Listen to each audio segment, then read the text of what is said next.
dar outra vez bom dia e uma saudação especial para os nossos irmãos lá da África, o pastor José Moisés e toda a igreja lá, e também para as pessoas que aqui não estão hoje. Vamos orar de novo para dar graças mais uma vez ao Senhor. A gente nunca se cansa de dar graças, né? Senhor, nós te damos graças por tudo que está acontecendo. Te damos graças, Senhor, porque a gente vê o movimento do Seu Santo Espírito no nosso meio, levantando servos e servidores. Nós te agradecemos, Senhor, por a vida de cada um de nós aqui, do seu povo e das famílias da igreja. Te agradecemos pela celebração que a gente pôde fazer ontem, do Dia de Ação de Graças, e te pedimos, Senhor, abra a nossa mente e o nosso coração para que a gente receba e absorva a Sua palavra e glorifique a Ti com a nossa vida. Assim oramos no nome de Jesus. Amém. Amém. Muito bem, o título da mensagem de hoje é, outra vez, uma pergunta. Você e eu sabemos agradecer? Essa é uma boa pergunta, né? Será que nós sabemos de fato agradecer dentro da maneira que o Senhor gosta que a gente agradeça? E agradecer pelas coisas que realmente fazem sentido na nossa vida? Essa é a pergunta para a gente refletir hoje, e nós vamos examinar o Evangelho de Jesus segundo Lucas, capítulo 17, versículos 11 ao 19. Lucas, capítulo número 17, versículos 11 ao 19. Encontraram? Lucas 17, do 11 ao 19. Muito bem. Então a palavra de Deus diz, em nome do Pai e do Filho e do Espírito Santo.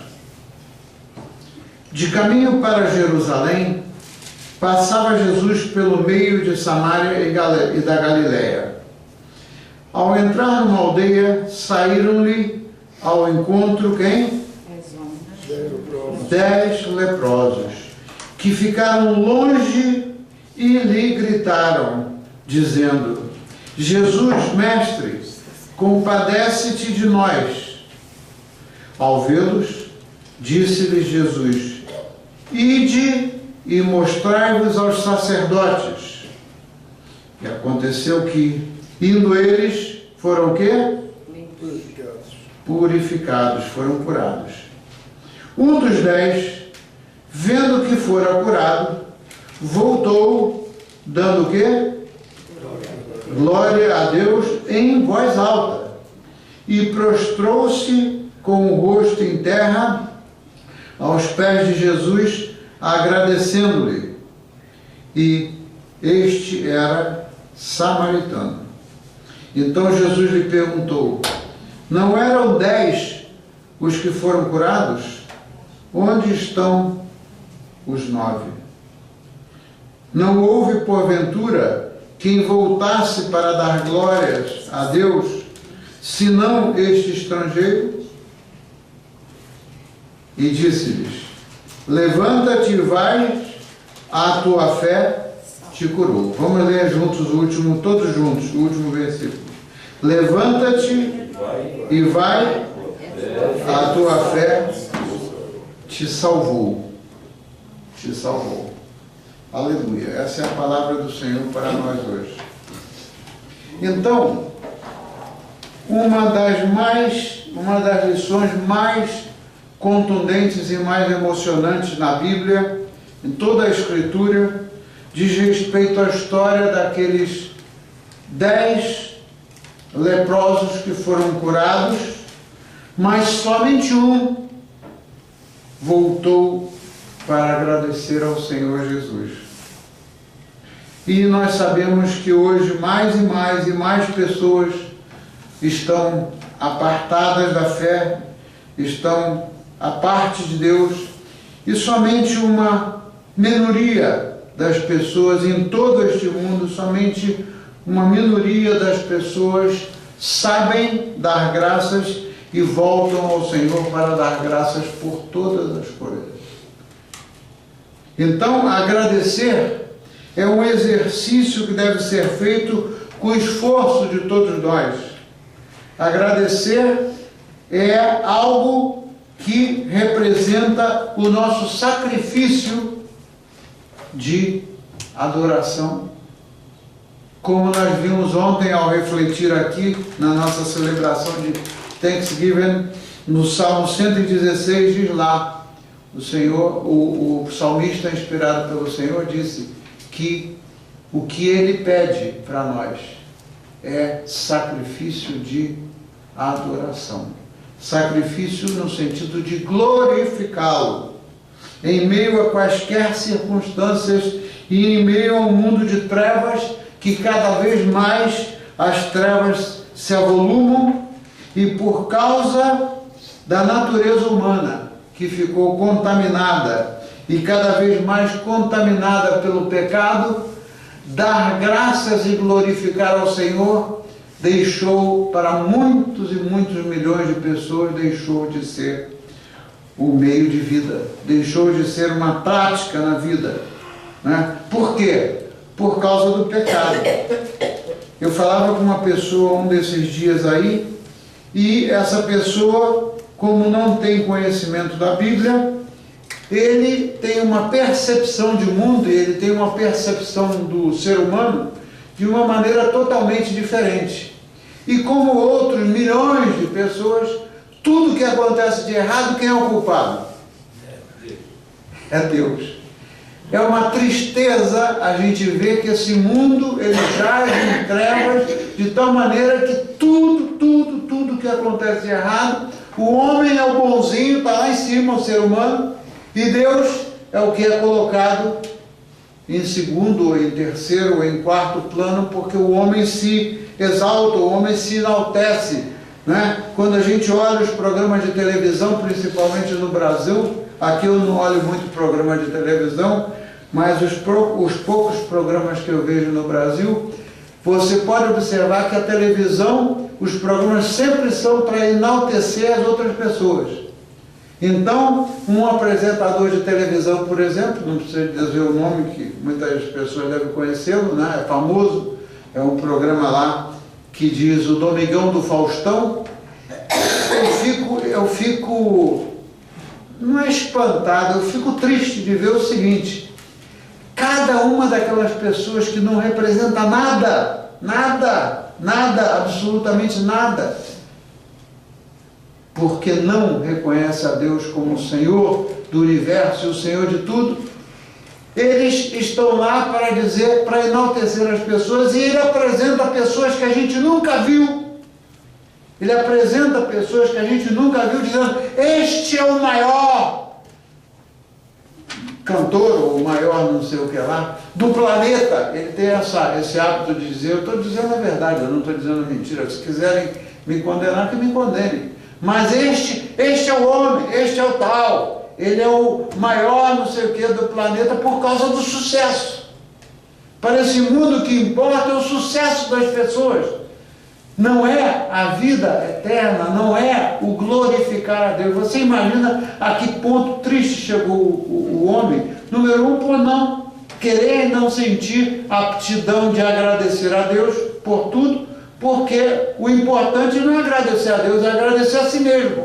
Eu consegui isso, eu consegui aquilo. Então isso é muito triste, quando o homem se envereda, né, enredado pelo pecado, se envereda pelo egoísmo e pelas atitudes sempre de se enaltecer ou enaltecer uns aos outros, né? Então, hoje o que nós vamos fazer é ver como devemos aprender a ser gratos. E o principal foco são as pessoas que vão ver esse vídeo, que vão ver essa mensagem, vão ouvir, vão ver essa mensagem, e eu peço ao Senhor que toque o coração das pessoas que vão ver a mensagem, mas que ainda não aprenderam a ser gratos, não a si mesmos, mas a ser gratos ao Senhor. Não é isso mesmo? Então, como que nós podemos aprender a agradecer? Será que agradecer é pagando ou dando de volta, ou pagando um favor que se recebe das pessoas? Será que isso é o que as pessoas precisam nesse mundo? Se alguém fez alguma coisa boa por você, se alguém te ajudou, ou me ajudou, será que a maneira que Deus se agrada é que a gente agradeça aquela pessoa é chegar lá e dar alguma coisa em troca, ou pagar, ou até mesmo pagar? Isso não é o que as pessoas estão precisando nesse mundo. O que as pessoas estão precisando nesse mundo é de dignidade. E a forma mais contundente de a gente dar dignidade a uma pessoa a quem nós devemos gratidão, como a nossos pais, como a nossos avós, como a nossos filhos e como as pessoas que nos ajudam, a forma melhor, às vezes, é de chegar para a pessoa e dizer: olha, muito obrigado. O dizer muito obrigado faz mais sentido, é mais gratificante para a pessoa que é reconhecida daquilo que ela faz, do que você chegar lá no dia seguinte e dar um presente. Olha aqui, eu trouxe um presente. Eu trouxe um presente para você, para te agradecer. Não são as coisas materiais que trazem dignidade à pessoa humana, e sim o reconhecimento e, principalmente, o agradecimento a Deus. Então nós vamos ver de como nós devemos agradecer e os benefícios da gratidão sincera do nosso coração. A gratidão, se ela vem honestamente, sinceramente, do profundo do coração, a gratidão é uma das coisas que faz mais bem, que faz melhor a gente receber a gratidão de uma palavra, ou simplesmente de um agradecimento, né? Infelizmente isso não é muito a nossa cultura. No caso aqui específico, a cultura anglo-saxônica, desde pequenininha a criança é ensinada a dizer thank you. Isso é cultural. Isso veio dos princípios pelos quais essa nação foi fundada. Foi fundada debaixo do Senhor, dos princípios do Senhor. Então, o que é preciso para a gente ser grato? Número 1, obediência. Você acha que um filho que não é obediente, ele, quando crescer, ele vai ter o sentido de dar graças, de agradecer ao pai e à mãe?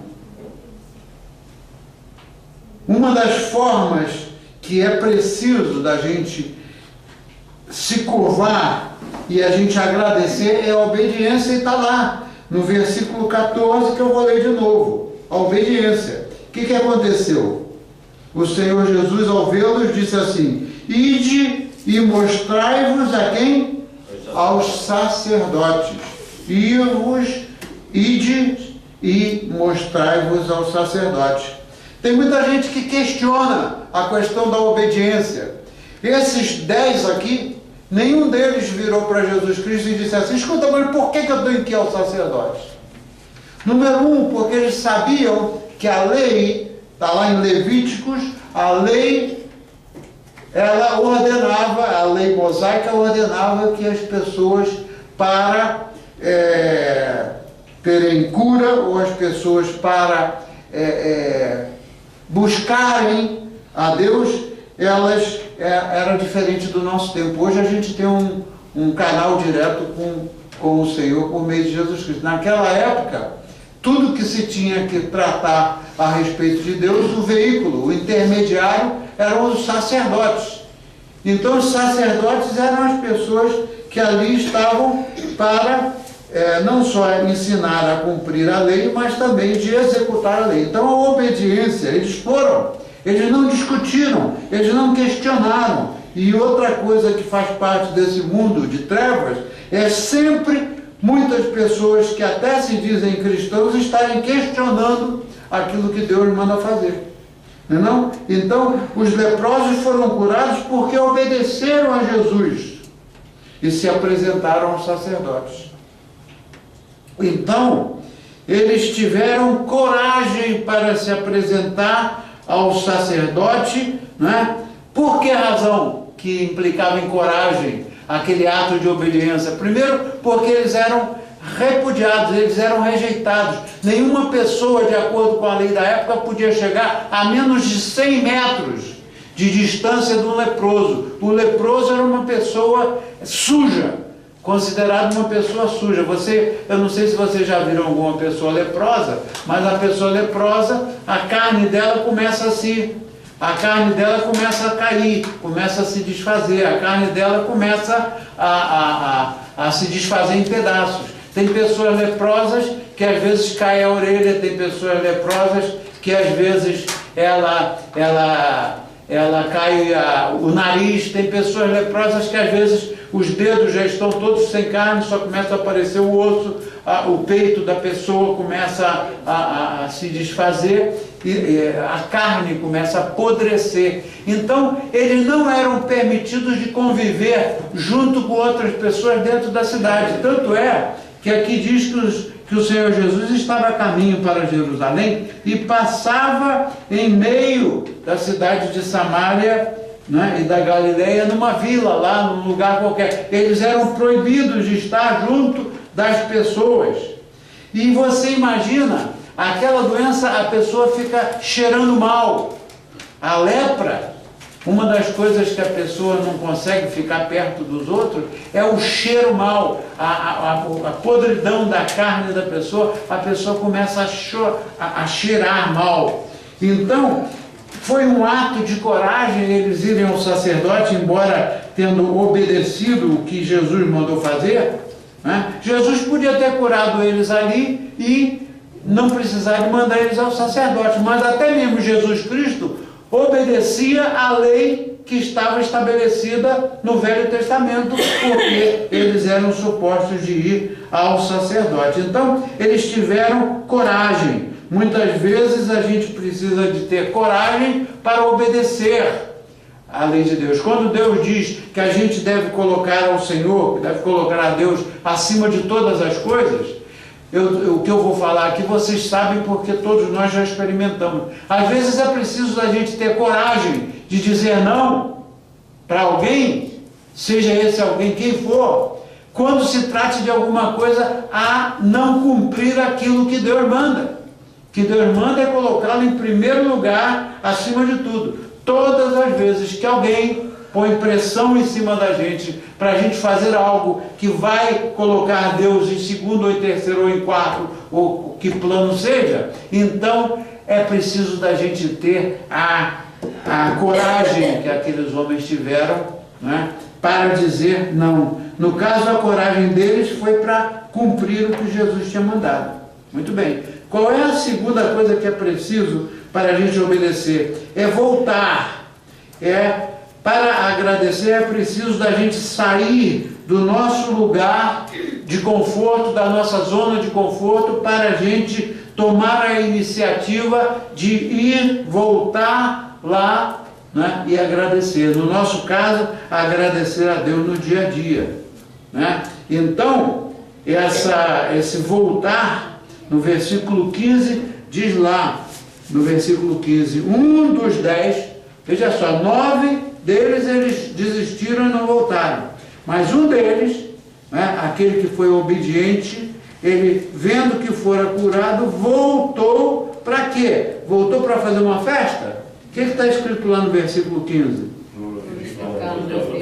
Para dar glória a Deus. Agora, será que ele deu glória a Deus envergonhado dos outros?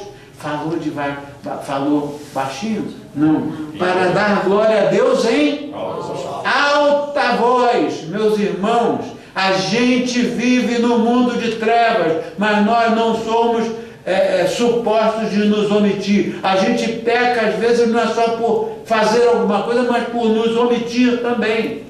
Então, dar glórias a Deus em alta voz é sinônimo de darmos o testemunho perante o mundo. A gente dá o nosso testemunho como seguidores de Cristo.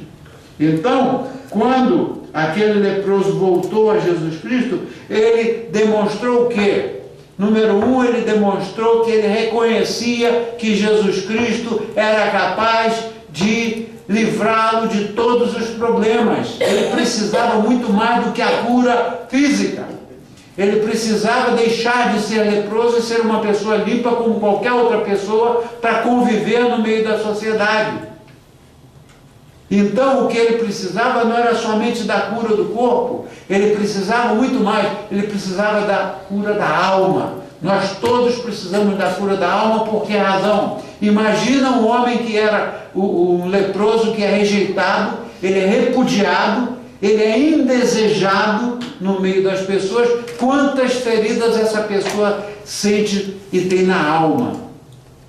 Quanto de ressentimento que uma pessoa leprosa deve ter na alma por não se sentir digna, pelo menos, de estar junto com a sua família. Imagina, nem com a família deles eles podiam estar juntos. Então, aquele homem, ele foi tocado por Deus de tal maneira, e ele era estrangeiro, e nós somos estrangeiros.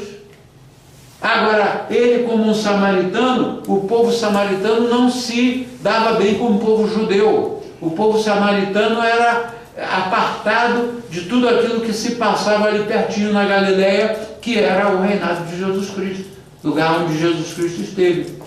Nós vemos? Então, o que acontece na prática? Esse homem, esse que voltou, número um, ele reconhecia que precisava do Senhor para muito mais daquilo que já tinha sido feito por ele em termos da cura física. Muito bem. Qual é a terceira coisa que aqui está escrito no próximo versículo, no próprio versículo 15? Ele voltou para quê? Para glorificar a Deus. Então, a outra coisa que é necessária para nós aprendermos a ser gratos ao Senhor é glorificar a Deus. Eu posso ser grato a Deus, como muita gente, e às vezes eu mesmo, quantas vezes eu me esqueço de agradecer a Deus pelas coisas que Ele faz. Quantas vezes na minha vida eu não dei contas de que deveria, em primeiro lugar, dar graças ao Senhor do que graças sobre qualquer outra coisa, né? Então, a gente glorificar a Deus implica, é um reconhecimento do que Ele faz por nós, não somente uma vez por ano, como a gente celebra o dia de ação de graças, mas glorificar a Deus. Imagina, quantas e quantas pessoas vão celebrar o dia de ação de graças na quinta-feira, fazendo uma boa ceia, se reunindo em redor da mesa, né, com o melhor para comer, como nós tivemos ontem, uma celebração linda, abundância de comida, mas jamais a gente poderia, ontem e todos os dias, desfrutar daquilo sem, primeiramente, a gente dar graças a Deus. Por isso é que ontem a gente compartilhou o Salmo 116, porque o Salmo 116 é algo profundo que a gente deveria continuar refletindo sobre ele durante essa semana, ler e reler. A outra coisa que a gente precisa de aprender para saber agradecer é nos render ao Senhor. Uma pessoa que não se rende ao Senhor, ela não tem aquela sensibilidade de reconhecer quem é Jesus Cristo. Aqui no início, eles chamaram Jesus Cristo de mestre. Qual foi o versículo que eles chamaram de mestre? Aqui, o versículo 13, eles disseram assim: mestre, compadece-te de nós. Jesus Cristo não era só um bom mestre, ele era o Senhor da vida, né? Agora, no versículo 16, diz que eles se renderam, que ele se rendeu. Todos os demais foram a vida, foram a luta, foram fazer tudo mais, recuperar o tempo que eles tinham perdido enquanto estavam doentes. E uma vez curados, eles viraram as costas para Deus e foram dar prestígio e valor às coisas materiais da vida, enquanto que eles deveriam também ter voltado a Jesus para agradecer. Mas aquele homem que voltou, o que está escrito aqui no versículo 16? Prostrou-se com o rosto em terra, a quê? Aos pés de Jesus, fazendo o quê? Agradecendo-lhe, e esse era o samaritano. Então, devemos nos prostrar aos pés de Jesus, né, em oração, em agradecimento, em ação de graças, Isso que para nós é um sacrifício para os seres humanos, mas a gente deve, o que ele pede para nós é um sacrifício de gratidão, sacrifício de louvor, sacrifício de adoração, não é isso? De glorificação. Quando vocês lerem o Salmo 116 de novo, vocês vão ver lá a pergunta, né? O que devo oferecer ao Senhor? Está lá no 116 que a gente compartilhou ontem. O que devo oferecer ao Senhor? O que? Sacrifícios de adoração e glorificar a Deus. Muitas vezes isso é um sacrifício para nós, né? Então, rendermos-nos ao Senhor. Então, a primeira atitude daquele ex-leproso foi de se prostrar diante de Jesus. Então, nós devemos nos entregar totalmente a Deus em todos os sentidos e todas as áreas da nossa vida, e não somente em algumas áreas, mas em tudo.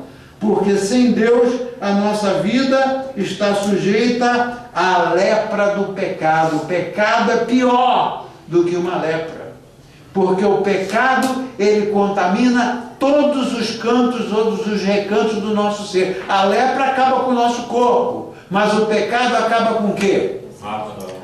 Com a nossa alma, acaba com a possibilidade da gente ter vida eterna.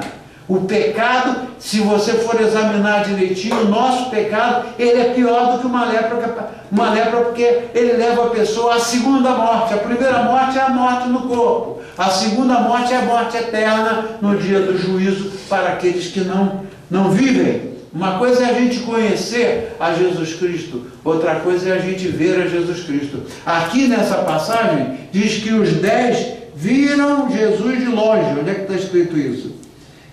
Aqui, ó, no 13, que ficaram, os 10 leprosos que ficaram de longe, não era permitido chegar perto, e lhe gritaram dizendo: Jesus, mestre, compadece-te de nós. Ficaram de longe. Uma coisa é você ver Jesus de longe, uma coisa é a gente ver o Senhor de longe, outra coisa é a gente se relacionar com Ele, porque somente aquele que voltou é que teve o privilégio de se relacionar com Jesus Cristo.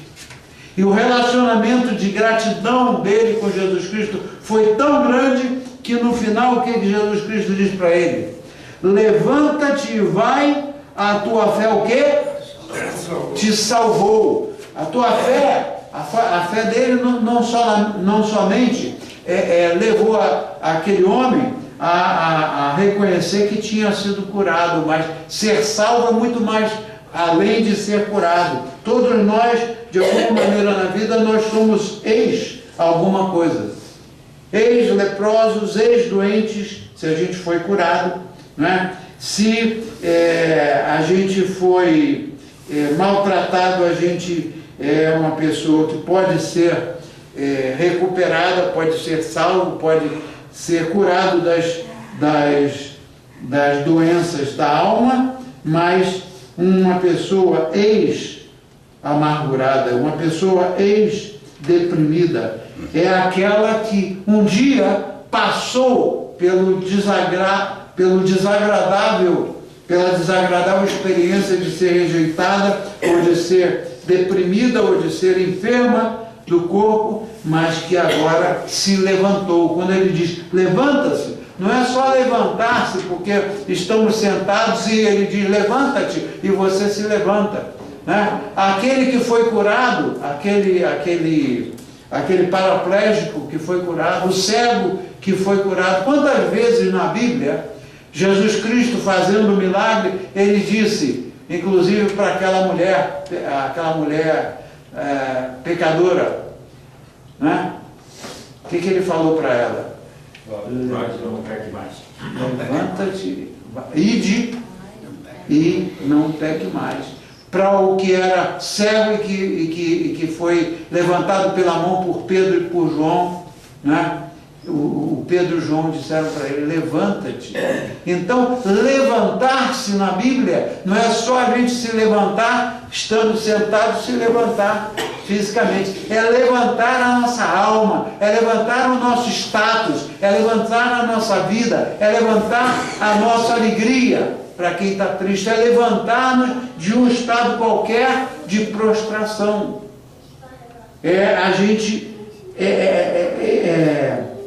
vivenciar esse relacionamento com o Senhor Jesus. E aí vem os benefícios da gratidão. Quais são os benefícios da gratidão? Número 1 é ser curado, como aquilo que aconteceu com todos eles, vendo que foram curados, todos eles foram curados, mas reconhecer ou ver, no sentido de reconhecer que foi curado, foi um benefício daquele que enxergou isso, porque os outros 9, quem sabe, foram à luta e nem se deram contas do benefício que eles receberam com aquela cura.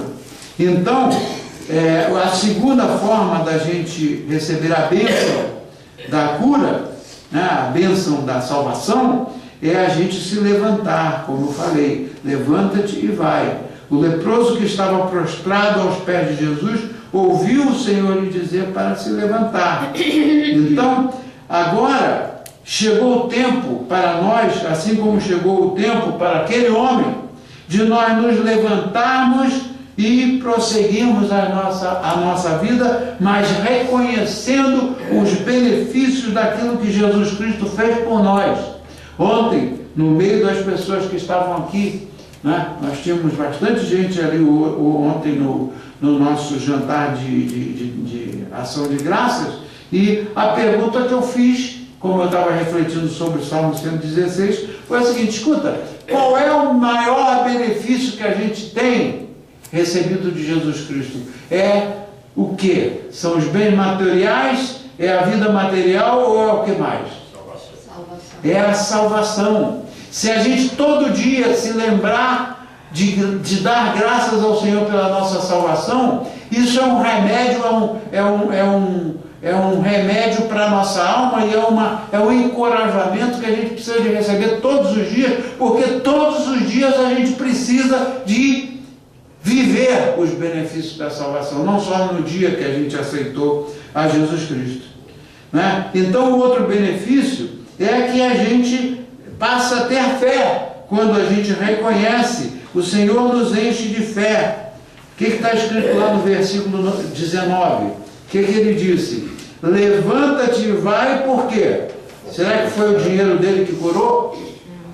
A tua fé te salvou. Então, o outro maior benefício da nossa salvação é a gente viver pela fé, a gente caminhar pela fé, a gente não negar a graça de Deus. Isso foi a atitude de fé daquele homem, não é isso mesmo? Então, através da fé, a gente pode vivenciar coisas que são muito maiores das coisas que a gente pode conquistar aqui nesse mundo de maneira temporária. Tudo que se pode ter aqui nesse mundo é temporário, porque a gente não leva nada conosco. E o outro grande benefício, como a gente já falou, que está no próprio versículo 19, é a gente ser salvo. Então, aquele homem não estava curado somente da lepra, mas ele foi salvo da condenação eterna. Imagina a gente viver a vida eterna durante toda a eternidade separado de Deus. Uns pensam, segundo a doutrina, que vão para o purgatório, acho que é purgatório o nome que dá, né? Vou para o purgatório um pouquinho ali, que é para eu poder me redimir dos meus pecados. Não tem essa de ir para o purgatório.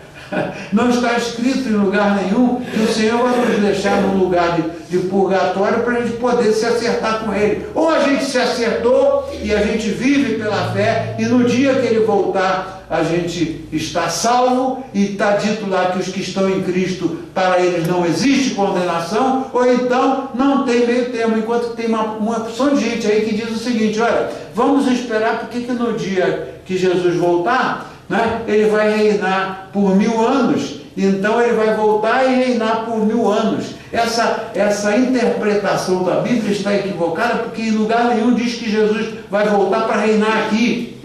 O reino dele é aonde? Se a gente entende que já estamos vivendo o milênio, como tem interpretações doutrinárias que entendem que nós já estamos vivendo o milênio, né? É uma coisa. Agora, uma coisa é certa, Jesus depois não vai voltar mais uma vez para as pessoas que estão aí dando um tempo. Tem muita gente que eu já ouvi dizer o seguinte: não, não vou me preocupar com isso agora não, agora eu vou viver, né? Então depois, quando Jesus voltar, eu vou ter chance de me acertar com ele. O dia que ele voltar, vai ser muito tarde para querer se acertar com ele. Então, nós aprendemos a ter fé para vivenciar as coisas que são sobrenaturais. A salvação é um milagre sobrenatural. A cura não só do corpo, mas a cura da alma é algo sobrenatural. Eu continuo crendo que o Senhor vai me curar totalmente da deficiência que o meu coração sofreu, de ficar lá toda a musculatura do meu coração totalmente comprometida, a 30% da capacidade dele bombar o sangue. Mas eu tenho certeza que o Senhor tem poder, porque a última palavra não é do médico, não é da ciência. A última palavra é do Senhor, e Ele prometeu vida e vida em abundância. Se Ele me livrou daquele negócio que eu poderia ter apagado, é porque Ele fez isso de uma maneira sobrenatural. Eu não planejei, bom, amanhã eu vou ao médico, que é para poder, na hora que eu estiver no médico, eu ter explodir lá o negócio que explodiu no meu coração e ele me atendeu. Eu não planejei isso. Meus irmãos, isso é sobrenatural. Eu estava no consultório do médico. Por que eu não tive aquele ataque cardíaco longe do hospital, ou quando eu estava dirigindo, ou mais cedo naquele dia? O Senhor me preservou. Isso é milagre sobrenatural. Na hora que eu estava no médico, que era em frente ao hospital, o prédio onde fica o médico é um prédio em frente ao hospital, faz parte do complexo do hospital. Dali eu fui direto para a emergência, ele me mandou direto para a emergência e eu fui salvo, porque os médicos disseram: se você tivesse levado algum tempo mais para você ser acudido, você teria morrido. Será que isso é algo natural? Será que o médico planejou me atender naquela hora, ou começar a auscultar o meu peito naquela hora e aquilo acontecer naquela hora? Eu não posso acreditar que essas coisas são por acaso. Então isso a gente vive pela fé. A provisão que a gente precisa é garantida pelo Senhor pela fé, e não porque a gente vá algum dia nos garantir de alguma coisa. A gente pode ter tudo, mas uma coisa a gente não pode garantir: é qual é o momento em que o Senhor vai nos chamar e a gente está pronto para estar com Ele, né? Então, muitos de nós somos ex alguma coisa. Eu sou um ex-perdido. Eu vivia no meio de um grupo de pessoas, e o meio em que eu vivia antes de ser salvo, né, era um meio que só se via grandezas. As pessoas se exaltavam uns aos outros. Eu fazia parte de uma elite, entre aspas, porque para mim, hoje em dia, aquilo não era elite, coisa nenhuma, mas na visão do mundo eu era uma pessoa muito importante. Importante para quê? Para ter a morte definitiva, vivendo naquele estado de coisas? Não, mas o Senhor me resgatou. O Senhor nos resgatou, e cada um de nós tem uma história. A gente está fazendo a gravação de uma história da minha família, com os que ainda sobrevivem, né? Resgatando aquela história e gravando para passar para as novas gerações, como uma maneira de agradecer a Deus pelo que Ele fez no meio da nossa família. Então isso tudo são coisas que a gente faz como gratidão. Então, tudo isso é motivo para nós voltarmos a Jesus a cada dia e agradecer. E a partir de hoje, eu falo para mim e para cada um de nós: vamos agradecer mais, porque a palavra de Deus diz que em tudo, as coisas boas e as coisas supostamente ruins, em tudo dai graças. Tudo acontece por um propósito. Eu falo com o pessoal lá da prisão: vocês não estão aqui por acaso, vocês estão aqui porque Deus tem um propósito. Se vocês estivessem lá fora, talvez não estivessem se reunindo para fazer um culto de ação de graças e para aprender da palavra de Deus. Você precisa viver a gratidão que aquelas pessoas têm no coração por estarem lá dentro passando por situação triste, porque ninguém fica feliz dentro de uma prisão, mas, por outro lado, reconhecem que Deus está transformando a vida deles. Né? Então vamos orar para agradecer ao Senhor. Eu queria pedir a alguém que levantasse a oração de agradecimento, em lugar de eu, até o final, conduzir. Eu gostaria de compartilhar esse momento final para que alguém da congregação levantasse uma palavra de agradecimento a Deus por nós, pela igreja, pelas famílias da igreja, por tudo que o Senhor tem feito. Vamos ver quem é que quer, que sente no coração o desejo de dar graças. Pai querido e amado, diante de Ti, estamos todos nós, Senhor, com o nosso coração contrito, Senhor, pela palavra que foi pregada nesta manhã. Queremos Te agradecer, Senhor, pelo dom da vida. Te agradecer também, meu Pai querido, pela saúde, pela paz, pela família, por os governantes deste país, Senhor, e também do nosso e de todos os outros nações em que Te temem, Senhor Deus. Queremos Te agradecer também, Senhor, porque Tu tens sido um Deus provedor. Tu és um Deus que nos ouve, Pai, que nos atende na nossa necessidade. E por isso, Senhor, eternamente seremos gratos a Ti. Queremos também, Senhor, Te agradecer por cada um das famílias que aqui estão e também as que estão ausentes, Senhor, tudo ao redor do mundo, Pai.